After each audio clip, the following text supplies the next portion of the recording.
राजस्थान के गंगानगर में विधायक जयदीप बिहानी पर अफसरों ने हाथापाई की। ये खबर जैसे ही सामने आई, हमने बीजेपी से चर्चा के लिए गेस्ट मांगे या कहा कि प्रवक्ता बताएं कि दरअसल राजस्थान में इस तरह की घटनाएं क्यों हो रही हैं। तो बीजेपी ने कहा ये विषय नहीं है जिस पर चर्चा की जानी चाहिए।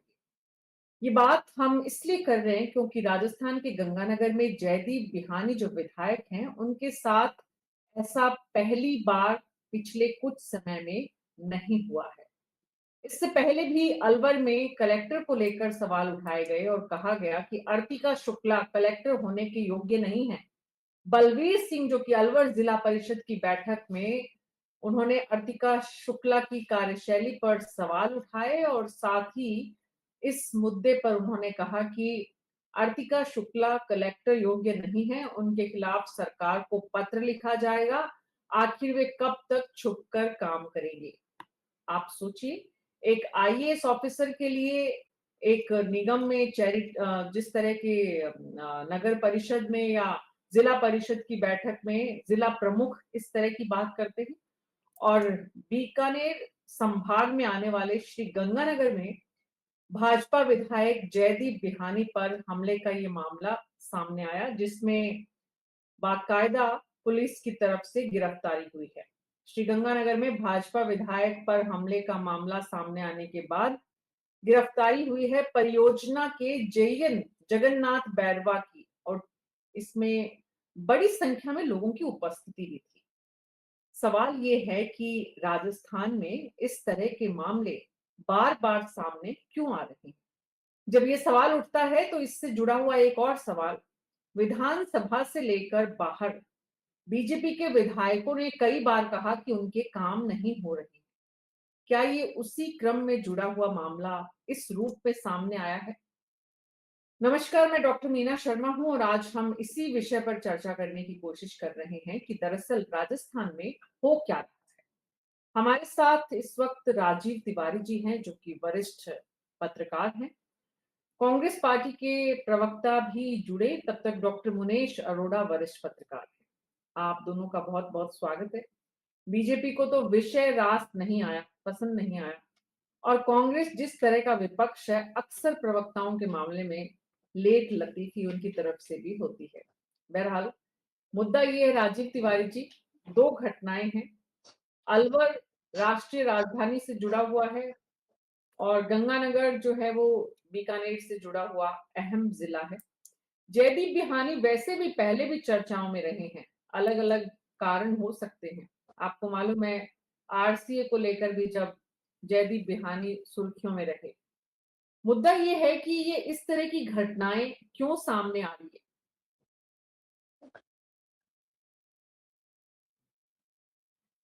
राजीव तिवारी जी, ऑडियो ऑन करिए प्लीज। बहुत सीधा सा इसका जो इसके पीछे कारण अपन जाते हैं तो बहुत कि ये आपस में अहम के टकराव हैं।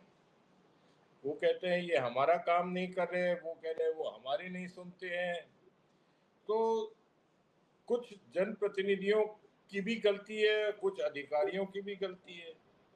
अब वहाँ विधायक अगर गंगानगर में कोई मांग उठा रहे थे तो उसका कायदे से भी, हालांकि दोनों तरफ से एफआईआर दर्ज हुई है उसमें, ऐसा नहीं है। वो भी कह रहे हैं कि साहब पहले मारपीट हमारे साथ हुई। जो अधिकारी कह रहे हैं वहाँ के जो इंजीनियर थे जेजेएम के, एक वो कोई प्राइवेट कंपनी है जो वहाँ काम करा रही थी, और एक वहाँ के जो शायद पीएचडी के इंजीनियर थे। तो ये 3-4 लोगों की तरफ से वहाँ भी विधायक के खिलाफ भी हुई है। तो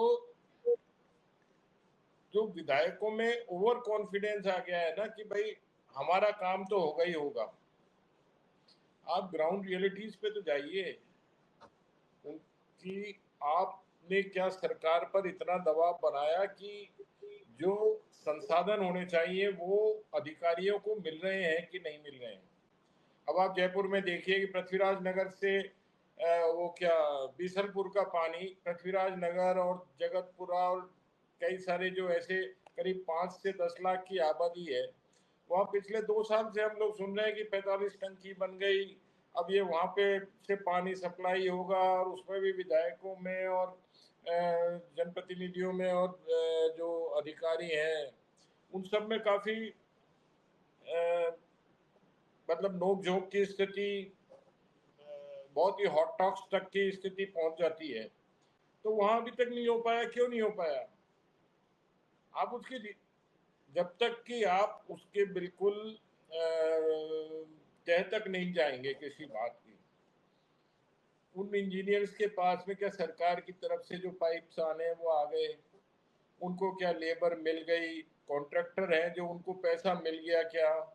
आज देखिए आप जो मेडिकल में आप देखिए, अभी प्राइवेट हॉस्पिटल्स ने स्ट्राइक की हुई थी कि नहीं साहब हम जो आरजीएचएस का ट्रीटमेंट नहीं करेंगे, हमारा 2200 करोड़ रुपया बकाया चल रहा है सरकार पर, दवाइयाँ जो हम देते हैं उसके पैसे वापस नहीं आते, जो पेशेंट हमारे यहाँ एडमिट होते हैं उनके रूम रेंट और दूसरे जो डॉक्टर्स के चार्जेस हैं वो नहीं आ रहे, वहाँ से रिफंड ही नहीं हो रहे।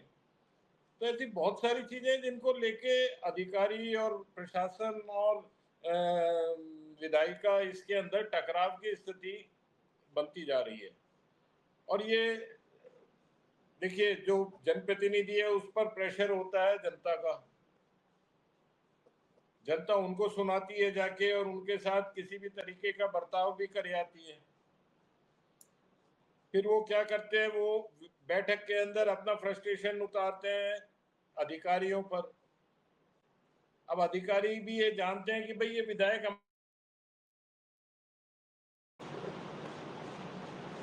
हमको नौकरी से तो निकला नहीं सकते, ज्यादा ज्यादा निलंबित करा देंगे, हमारे पर जांच हो जाएगी, होगा क्या इससे? जी। तो ये हर जगह इस चीज को एक सिस्टमेटिक बनाना पड़ेगा कि जिस काम के लिए मैं अधिकारी के पास जा रहा हूँ वो काम क्या अधिकारी उसके लिए सक्षम है, उसको क्या वो सारे संसाधन उपलब्ध हैं? नहीं है तो आप पहले सरकार पे दबाव बनाओ ना, विधायक को आप विधानसभा में ऐसे मामले उठाओ कि भाई हम इतना कोशिश कर रहे हैं और हमारे वहाँ पे इस तरीके की स्थिति हो रही है, बाद में फिर कुछ ना कुछ मतभेद या और दूसरी चीजें पैदा होंगी, जिस तरीके का अभी गंगानगर में इंसिडेंस हुआ। तो इन सब चीजों को देखिए, ऊपर से लेके नीचे ये तक पूरे सिर्फ ये सुधार की सिर्फ जरूरत है। ये सिर्फ अहम का टकराव है या इससे ज्यादा इसमें कुछ और भी आपको नजर आता है डॉक्टर मुनीश अरोड़ा? जैसे राजीव जी कह रहे हैं, एक तो जनप्रतिनिधियों पर जनता का प्रेशर होता है, दूसरा जनप्रतिनिधि अलग-अलग खेमों के होते हैं। अफ़सर उनकी पसंद के हैं कि नहीं पसंद के हैं, ये भी एक बड़ा मुद्दा होता है। अलवर वाला जो मामला है उसमें कलेक्टर जिला का सबसे बड़ा अधिकारी होता है। उसको लेकर किसी विधायक या सांसद ने नहीं, जिला परिषद के प्रमुख ने सवाल उठाए और जिस तरह की शब्दावली का इस्तेमाल किया, तो ये क्या दर्शाता है? मीना जी, पहले तो आपका बहुत-बहुत आभार कि आपने इस ज्वलन टॉपिक पे बात की और मैं चाहूँगा कि हर डिपार्टमेंट के हिसाब से इस पे आप बात कीजिए। आपको हकीकत बहुत कड़वी दिखाई देगी, घिनौनी दिखाई देगी। 45 साल हो गए हम लोगों को जर्नलिज्म करते हुए। ऐसा नहीं है कि संसाधन पहले थे और आज नहीं है। पहले भी की ये परिस्थितियाँ थी। मगर आज जिस तरह की अफसरशाही और जिस तरह के लोग आ रहे हैं ना, उनमें कर्तसी नाम की चीज़ ही नहीं है।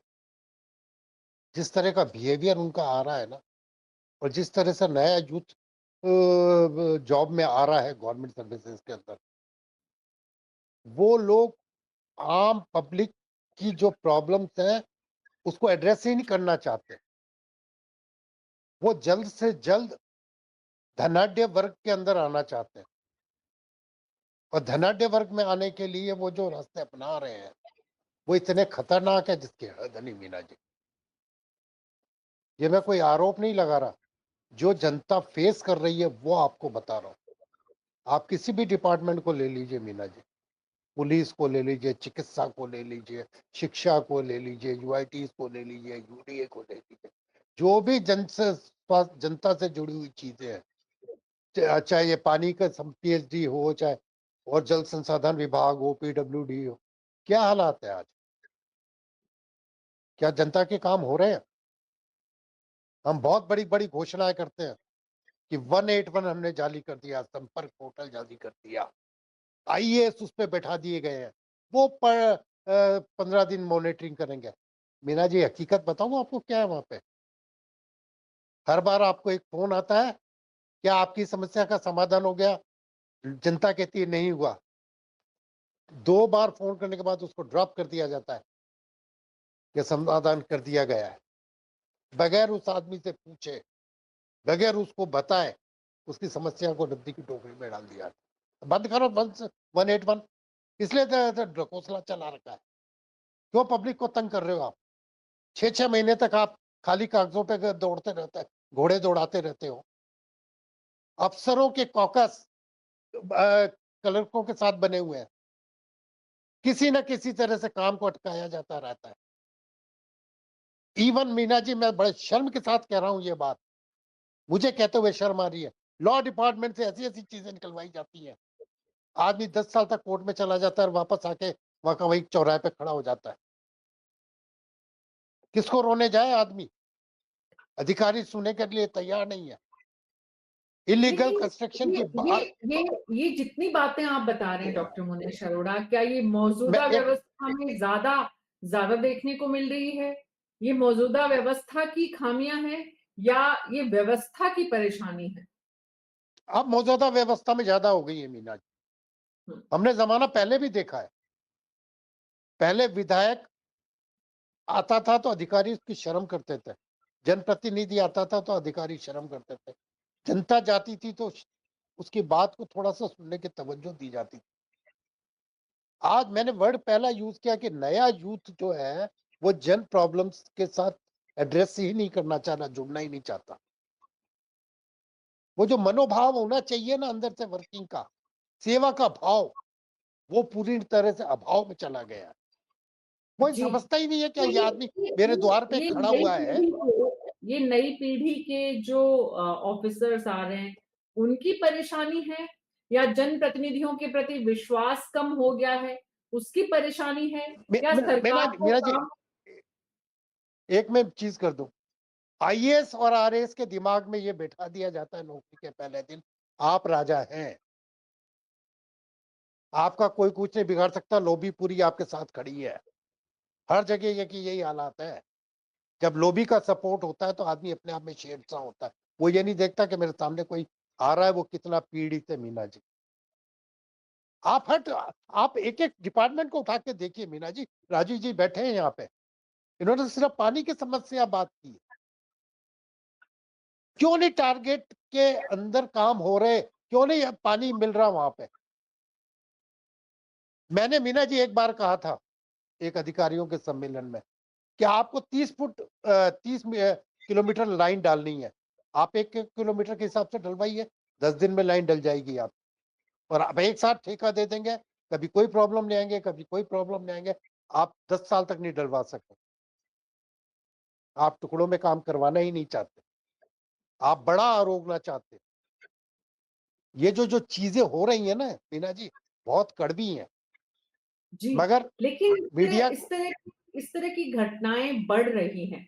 इसमें अफसरों और राजनेताओं के बीच संवादहीनता या अफसरों और राजनेताओं के बीच अहम का टकराव या अफसरों और राजनेताओं दोनों के ही जिसको कहते हैं करप्शन की तरफ हाथ गंदे, मैले, काले हो जाना, दोनों के ही उस तरफ बढ़ जाना, इसका बड़ा कारण मानते हैं। राजीव तिवारी जी, मुद्दा ये है कि आज की सरकार से अपेक्षा इस मामले में भी ज्यादा है, इस मायने में भी ज्यादा है कि 25 साल के शासन के बाद कोई युवा चेहरा, नया चेहरा सामने आया है। ऐसे में जब इस तरह की घटनाएं आती हैं तो सरकार की कैसी छवि निकलकर सामने आती है?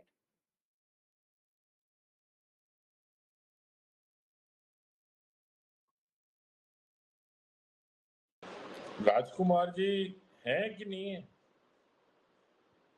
नहीं जुड़ पाए।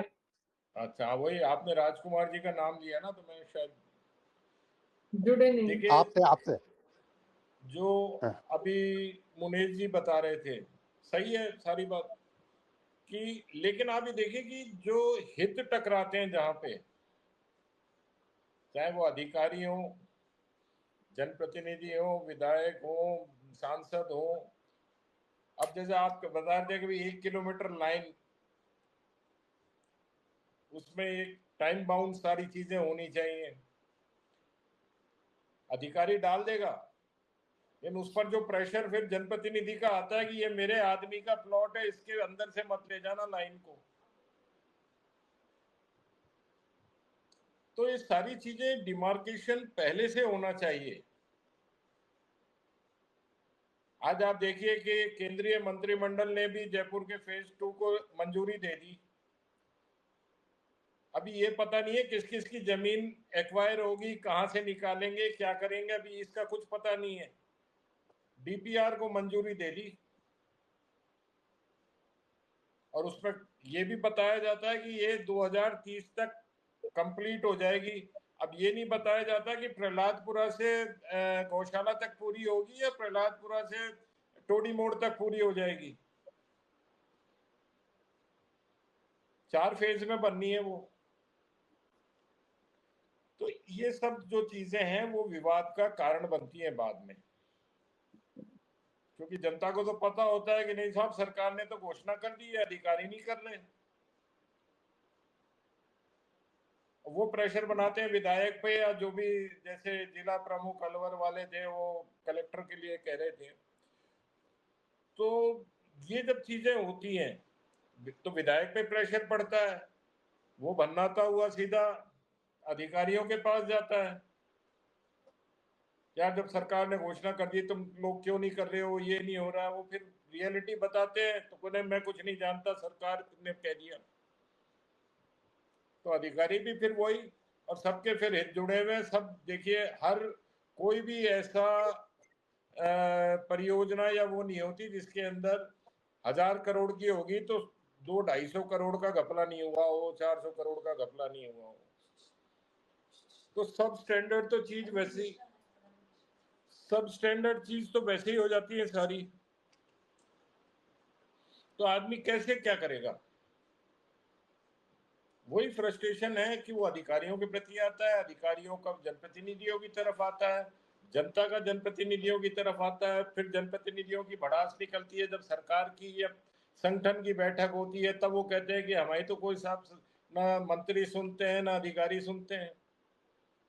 आम देख लीजिए, कभी भी आप देखें, चाहे विधानसभा की बैठक हो, चाहे से किसी भी पार्टी के संगठन की बैठक हो, कोई केंद्रीय पर्यवेक्षक आया हुआ हो, सबके सामने यही बात होती है कि साहब हमारी मंत्री नहीं सुनते, हमारी अधिकारी नहीं सुनते, हम जाएं कहाँ?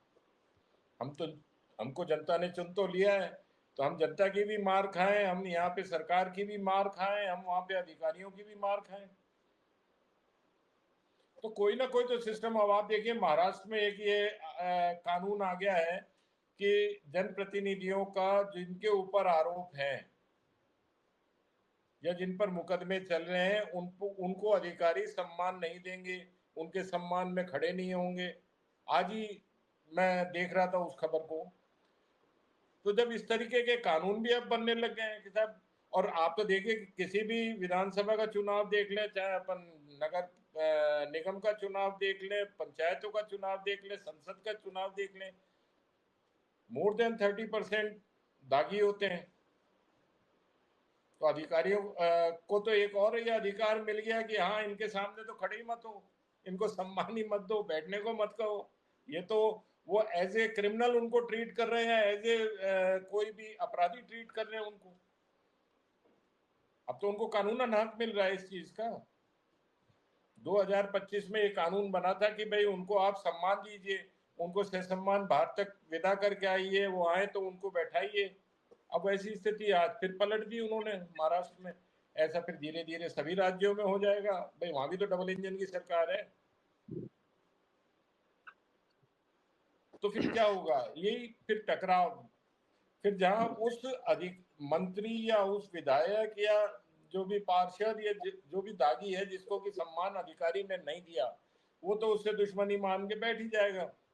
जी, जब उसका गंगानगर से जो पाला खबरें पड़ेगा आ जब रही वो है उससे उसके निपट लेगा। मुताबिक, जी गंगानगर से जो खबरें आ रही है उसके मुताबिक भाजपा कार्यकर्ता बड़े आक्रोश में है, बड़े गुस्से में है।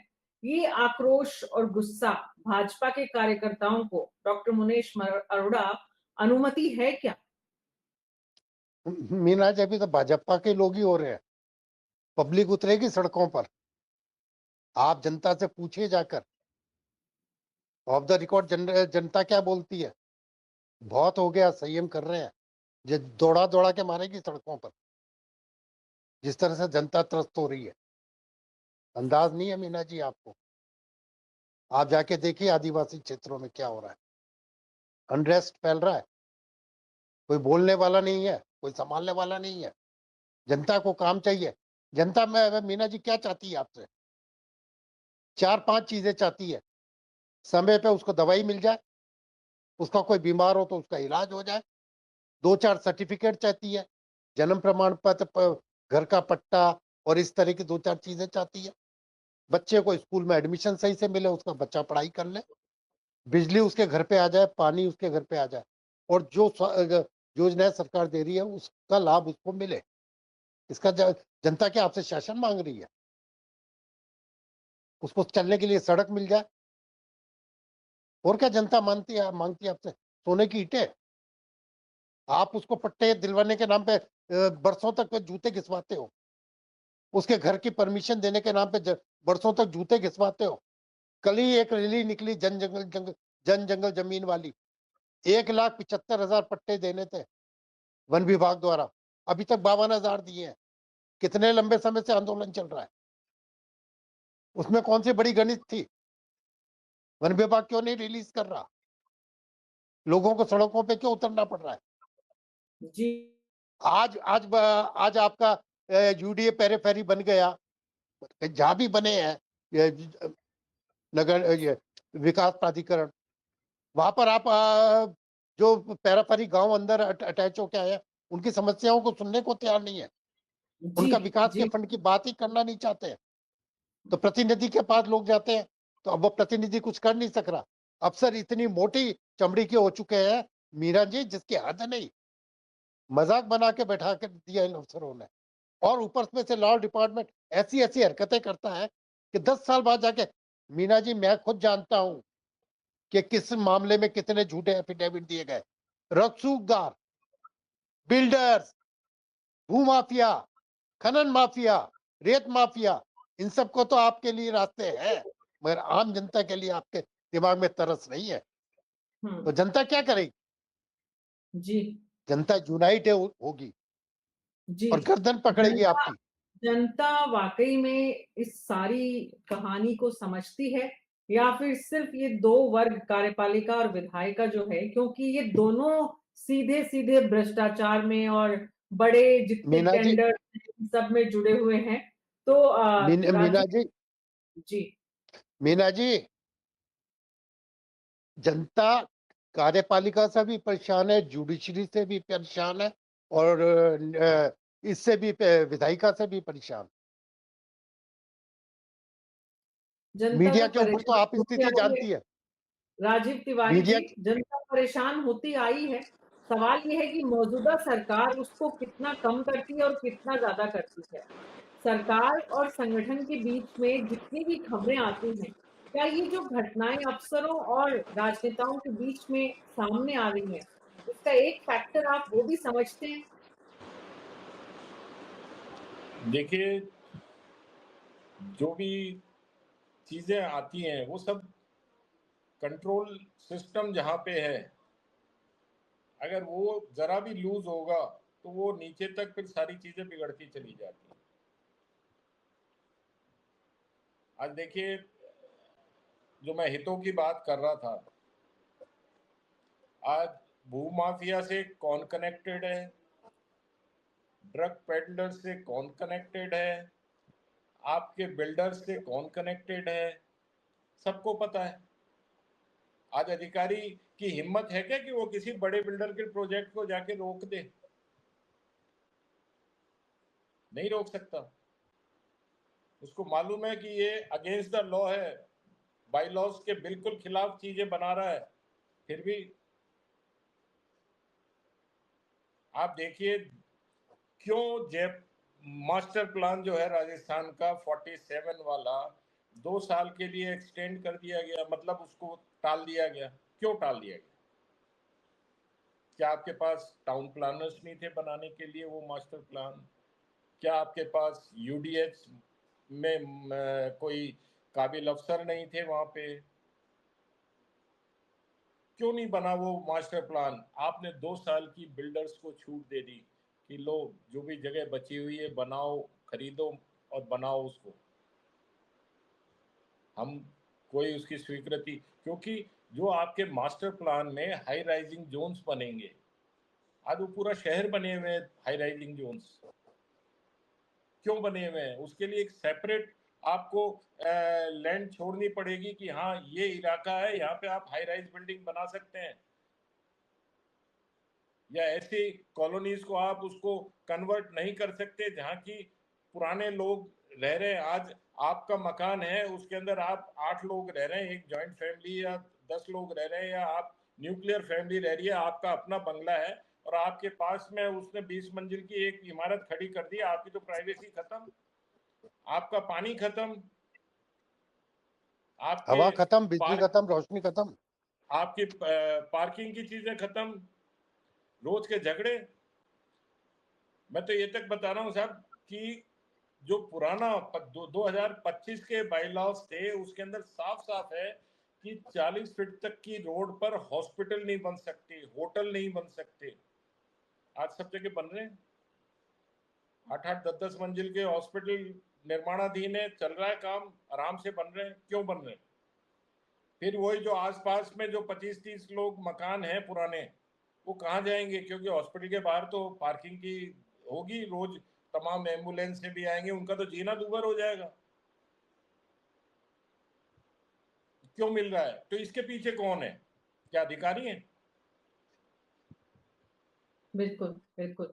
तो बात ये है कि जिस तरह की स्थितियां हैं वो वो तो किसी पूरे भी सिस्टम सूरत को ही, में, जो पूरी चेन है, हमको उसको सुधारना पड़ेगा। जब तक वो चेन और ये प्रॉपर नहीं चलेगी, जब तक आप ये देखोगे साइकिल में जैसे आपने ज्यादा जोर से अगर दिया तो वही पेडल वहीं उतर जाएगी चेन, और फिर आप वहीं खड़े हो जाओगे। बहुत सुंदर उदाहरण दिया है आपने राजीव तिवारी जी। वैसी स्थिति इस वक्त राजस्थान की नजर आ रही है, और राजस्थान सरकार इस स्थिति को कैसे ठीक करे, ये चुनौती है। सत्तारूढ़ दल के भागने से विषयों से चुनौतियां पार नहीं होंगी। चुनौतियों से पार पाने के लिए राजनीतिक विश्लेषकों को, ओपिनियन मेकर्स को सुनेंगे, राय लेंगे, तो शायद कुछ बेहतर फीडबैक अपनी सरकार को भी दे पाएंगे। सरकार के आसपास के लोगों की बड़ी मुश्किल ये होती है हमेशा कि वो सही फीडबैक देने से बचते हैं, और इसलिए इस तरह की घटनाएं पब्लिक प्लेटफॉर्म पर जब सामने आती हैं तो धक्का लगता है। आप सबका बहुत बहुत शुक्रिया इस चर्चा में शामिल होने के लिए। कुल मिलाकर जो बात समझ में आ रही है वो ये कि इस वक्त राजस्थान में विधायिका और कार्यपालिका के बीच सब कुछ ठीक नहीं है। घटनाएं ऐसी एक दो नहीं है, बार बार रिपीट हो रही है।